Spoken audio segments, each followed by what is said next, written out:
This review is going to be for Diabetes Twins, and they sent me this cute package, and this came all the way from Germany. They lined this package with deco tape and drew this cute cat, and they sent me this note that was really adorable. They put this stuffing in the package to prevent the charms from breaking. And then they sent the charms in these two little baggies. So now for her charms, the first charm that she sent me was this piggy charm, and this is their signature charm. So I thought it was really cute how they only glazed the certain parts of the pig, so like the nose and the ears and the tail. I thought that gave it a really cool effect. And also I really like the pink glaze that you used, and I also love how you indented parts of the face instead of drawing or painting it on. The thing is that they put a head pin instead of an eye pin, so now I know that the eye pin is not going anywhere, and this would be really, really cute on a necklace. So my only suggestion for this is, as you can see, the ear did fall off, one of the ears, during shipment. So next time maybe you can wrap your package or wrap your charms with bubble wrap and then mailing them out just to make sure none of the pieces on the charms break off. Then she sent me this glittery red macaroon charm, and I really like how the clay is glittery. She also made little toppings on top of the macaroon, so there's this leaf, a rose, and also a whipped cream dollop. And I really, really like this charm.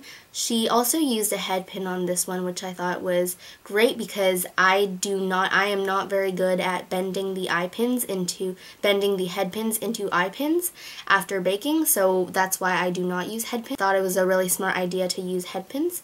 So then, here is her charm. You did a great job texturing, and I love the glaze that you use because it is not sticky and it is very shiny, and I love how you indented the leaf. My only suggestion could be that maybe next time when working with the white clay you can be a little bit more careful, because I do see a smudge of red on the white whipped cream dollop, but that is really no problem. It is easy to get rid of that. Just make sure to keep your surfaces and your hands clean when working with polymer clay. Then she sent me this bubble tea charm, or boba tea depending on how you call it, and here it is. I really like how you dotted the little bubbles in the tea, and I love how you use this color. It is kind of glittery, and it's a really nice blue color, and there's a cute little straw poking out of it. So my only suggestion for this charm is to maybe you can also line the bottom with what you did here on the top. A lot of people do that for their boba teas, and it just gives it a more symmetrical effect because you have a top and a bottom. But otherwise, I think this charm is really cute, and I think it would be even cuter with a kawaii face. They were so nice to send me extras, so here is the extras little baggie, and they sent me these cute little capsule stickers as well as these stickers also for resin. Thank you very much, Diabetes Twins, and please check out her link to her channel in the description box and subscribe. This is going to be a review for Sadie Kawaii. So she sent everything in this mailer, and it got pretty beat up in the mail, but I'm very glad that you put this duct tape on it because nothing ripped. And then she sent me this cute note, and here's the note, and on the other side she drew this Pushy gentleman cat, so I thought that was really cute, and I love how you did that. And then she sent all this polyfill and stuffed it inside the package. So my only concern about this is a really, really thin material. As you can see, it can be easily ripped and easily torn during the mailing process, so next time you can try using a bubble mailer just to be extra secure. So now for her polymer clay charms. The first charm that she sent me was this cute bell, and I thought it was really cute how you put this mini bell inside so that it indeed has a bell sound, and I really like this charm. I love how you did the face, and I really like the bow on this, and the blue clay is really nice. I love how you incorporated different textures by adding this swirl over here, and I also really like the clay that you used for this. It's like a pearl white grayish color, but I really like this overall, and I think you did a great job on behalf of your creativity for this charm, and my only suggestion is to make sure to keep your clay clean. So right here, as you can see, there's some dust and other clay colors, but overall I think you did a great job on making this part, and you did a great job smoothing out the lines.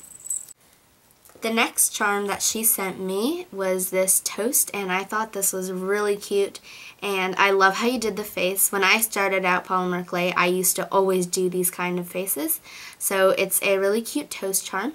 And my only suggestion is to probably keep your clay a little bit cleaner, because I also struggle with keeping my clay clean sometimes. So what you can do to prevent from having these dust and other polymer clay specks in your clay is to wipe down your surface with baby wipes, and also wash your hands between alternating colors of clay. But otherwise, I really like this charm, and I thought it was very smart of you to put a jump ring instead of an eye pin, because for thin charms like this, the eye pins tend to like poke out everywhere, and you don't want that, so I really like how you did this charm. Then she sent me this dead fried egg charm, and I love the expression on this, and I think it's really cute. Then she also sent a jump ring instead of an eye pin, which I thought was actually a really smart idea, and I think you did a great job on this charm.